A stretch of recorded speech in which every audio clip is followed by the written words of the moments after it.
What's up, y'all? Sean here. So today I'm coming to you on a brand new VR180 camera from CALF. This is a consumer-based camera that is priced under $1,000, but it still has all of the goodness of the original CALF camera. It's got two lenses. It records in 8K, so that's 4K for the left eye and 4K for the right eye. It's got a screen on the back of the camera so you can see what you're filming. It's got an internal leveler. It's got two USB ports, one for power and one for microphone. So I'm coming to you on a wireless microphone right now, so that's pretty awesome. And yeah, it's just got so many good things in it. It's got fans in it so it doesn't overheat. And it's kind of pocketable. It's a little thick for like a normal pocket, but I could probably fit it in this pocket down here. But you could definitely put it in a jacket pocket or put it in a purse or a little fanny pack or something like that. It's a pretty small camera. 4 inches by 5 inches. And it's smaller as far as length and width goes than my iPhone. But what we're gonna do today is we're going to record different spots around this park. Pretty awesome park. I wanted to be in front of this spider web looking thing so you guys could get some depth in your VR headset. The best place to watch this is in DOVR on a VR headset. So if you got a MetaQuest, you got a Vision Pro, something like that, that's going to be the best opportunity to watch this. But I'm also going to upload this to YouTube so you can use your mouse to look around, or if you're watching it on your phone, you can kind of look around that way. It's a little windy, so I'm not going to talk that much, but I just want to get some video. We're going to go over the specs in this video, but mainly I just want you to see what this camera can do. So let's get into it, y'all.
right, y'all, so I'm sitting here at the table. I got my laptop up, and I've got the spec sheets that CALF sent me. So I want to run through some specs for you really quick. Go ahead and get it out so I can kind of point at what I'm talking about maybe. But since we're here and we're close up, I wanted to show you guys this awesome velvety bag that it comes in, pouch if you will. It's really cool. You can use it to wipe off fingerprints off the screen and stuff like that. And I wanted to show you guys the two lens covers. They're nice and rubbery and squishy. So if there's any impact to your camera while it's in a bag, this will really protect them. So I'm gonna put those there. And this is a close-up of the front of the camera. As you can see, it's got two Visinse lenses, f2.0. They've got a focal length of 2:1. They're 26 millimeter fisheye 180 degree lenses. And you got one for each eye. So if you guys haven't played around with VR180 before, what VR180 is you've got a camera for your right eye and you've got a camera for your left eye. And then you take the video footage from both of those cameras and combine them into one video file, again, that has a left side and a right side. And usually they're either 180 degrees or more. Sometimes they're less, but in order to get a really good immersive experience, you kind of want to be inside of the hemisphere. So if you think about, if you've got the edges of the video here, your eyes are here. And so if you hold your arms straight out, you can't see your hands.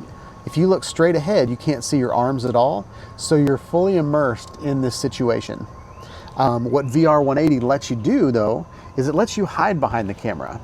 So in the past, when I've done 360 video, there's nowhere to hide. You're capturing everything in the experience. So I've had situations where I've hidden behind a trash can or I've hidden behind a bush. But yeah, so you've got a lens on this side and a lens on that side. And they stick out a little bit because they're fisheye lenses. So it's really important never to sit your camera down on the lenses, okay?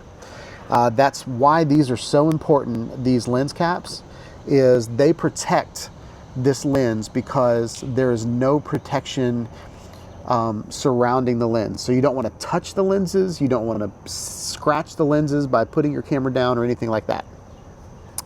Something else you have on this camera is you've got vents. You've got a vent here, a vent here, and a vent here. And the reason I want to talk about that is this camera doesn't overheat. I've been recording for 20 minutes at least, and I've never had the camera overheat on me because there's fans in here that kick on. So with this side filming in 4K and this side filming in 4K, and the camera stitching that video together in body, the camera is doing a lot of work on the fly, and it's creating a lot of energy that creates a lot of heat. So these fans on the camera are really, really important. I don't know how many little cameras like GoPros or any camera that's waterproof is generally, it's watertight, but it's also airtight. So heat just kind of stays in the camera. So these vents are really important to dissipate the heat. So I want to show you that. And that brings me to my next point. This camera is not waterproof.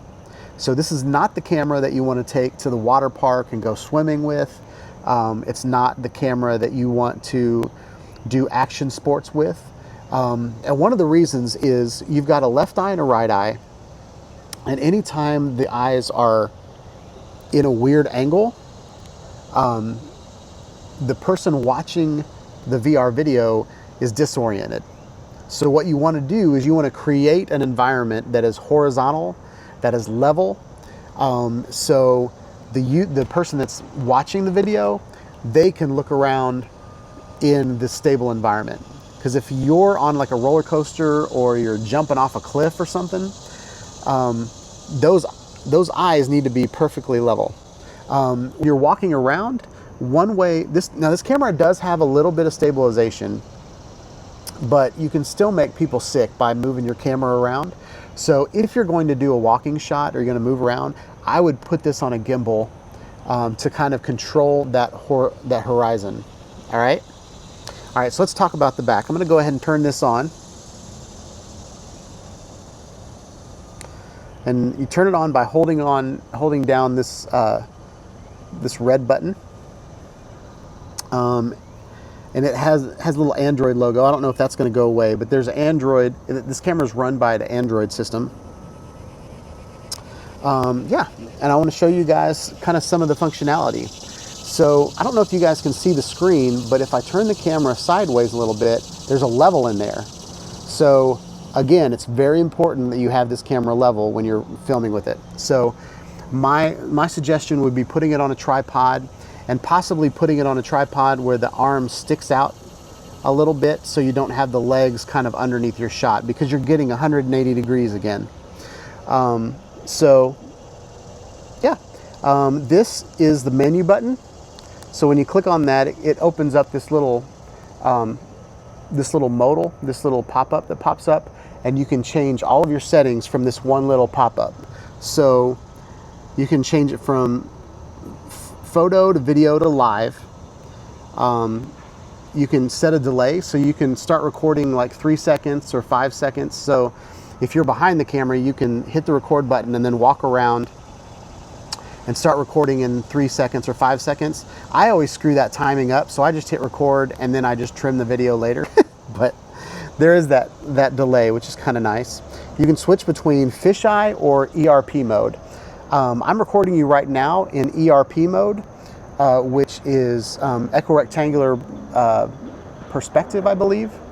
And so basically what that does is it spreads the stitch out so you can see. So when you're done filming, you don't have to do any stitching at all. You can literally just inject the metadata and then post it. Hopefully with the firmware update, it will automatically inject the metadata, but I don't know for sure. I just think that would be a good thing to add to the camera. And then you also have a save path where you can save it to the local hard drive on the camera, or you can save it to an SD card. Okay. You've got 2 doors. You've got one on this side. On this side, you have a headphone jack, so you can monitor your audio. It has 2 USB-C ports, one for power and one for microphone. So right now, I've got a wireless microphone system that has a USB interface. So I'm plugging it into the USB-C port on the camera right now to make that happen. So you're not getting the audio from the camera. I don't think the audio is all that great on the camera. I think it's more of just like scratch audio. I think this camera is meant for a USB-C microphone. So I would go ahead and do that. Most VR180 videos though don't really have audio anyway. You know, you're looking at like a lake or something with some pretty music in the background or something like that. But anyway, that's where that's at. So that's the ports on that side, and I'll give you a close-up, but I think I'm going to go ahead and shoot close-ups a little bit later. But that's a close-up of that side. So this is what the back of the camera looks like.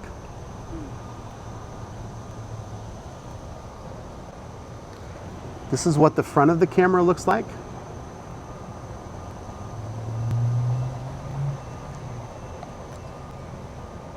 So on this side, you have a place for a TF card or SD card here in America.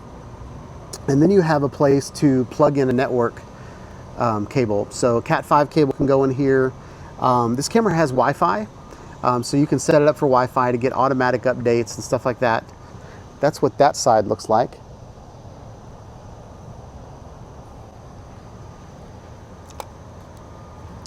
And then the last thing I want to show you guys is there is a 1/4-20 on the bottom. So this is a very strong 1/4-20, and it's very important to use a tripod and to make sure the camera is level. If it's not level, I would not move it around that much, just so the person watching the video can be oriented, they can orient themselves, okay? So there's a close-up. I don't know how to do that. Do that. That is what the bottom of the camera looks like.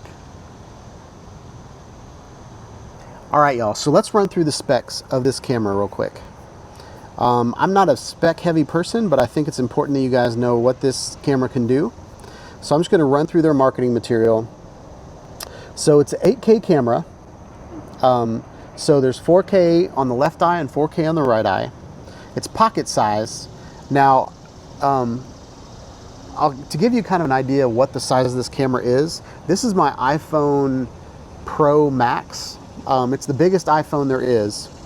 And this camera is smaller. Well, it's exactly the same width as the iPhone, and it's shorter than the iPhone. So, so my iPhone does fit in my pocket, but I want to show you guys that it is about 4 times as thick, maybe 5 or 6 times as thick with the lenses than the iPhone. So if you've got a really thick pocket, you can put it in your pocket. It would definitely fit in like a jacket pocket or like a hoodie or something like that. But I don't know that you could put it in your pants pocket. So there's just that.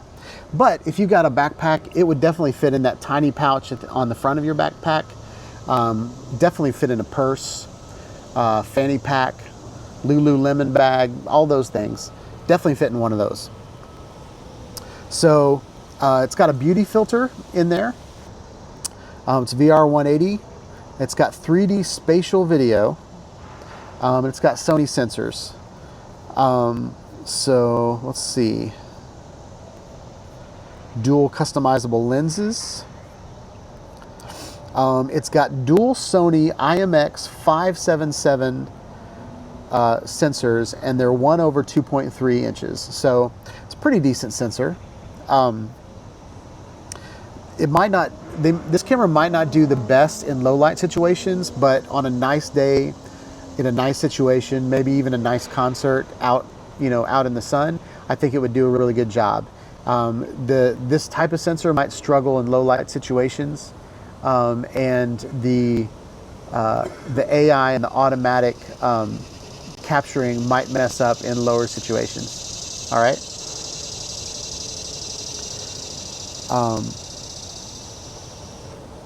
It also has live streaming. Seamlessly supports VR headsets.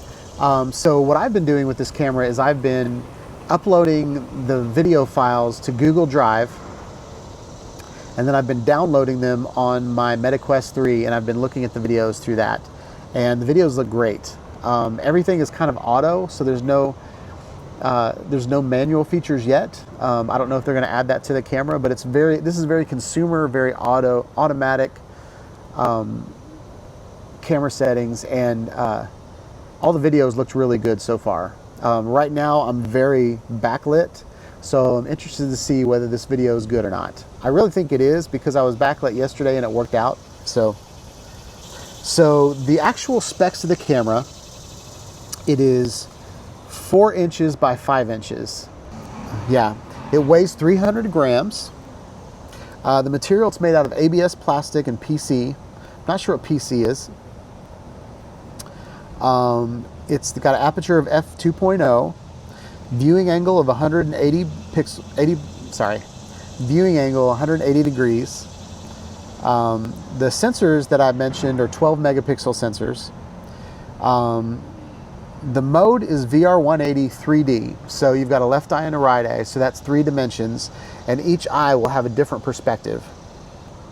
So the resolution is 7200 by 3600. So each lens is 3600 by 3600, like a square, and then those combined is 7200 by 3600. Records at 30 frames per second. Maybe with a firmware update, they can up that to at least 50 frames per second. But 30 frames per second is good for everyday shots. You'll just notice when things are moving. So I turned that ceiling fan off. I had the ceiling fan on earlier, But yeah, so anyway, there's that. Bit depth is 8 bits. The bit rate, you can record up to 100 megabits per second. I'm recording you right now at 30 megabits per second because I didn't want a huge file, but I also wanted to perform a little bit better than 10 megabits per second. So the RAM is it's got 8 gigabytes of RAM, and it's got 32 gigabytes to 64 gigabytes of ROM. So that's the hard drive on the inside. And it'll support SD cards or TF cards up to 512 gigs. All right, y'all, we're back at the spider web. Actually, I never left the spider web. We're gonna go ahead and do the outro from here. Yeah, hope you guys like this video. Please like, subscribe to my channel, click on the bell for notifications when I put out more videos on CALF VR cameras, VR180, drones, action cameras, all the good stuff. I also want to let you guys know that there's a link down in the description to purchase this camera. So if you're interested in this camera, if you think it's doing a good job, click on the link below and it'll help me out. And yeah, that's all I got to say. Have a wonderful day, y'all. Peace out.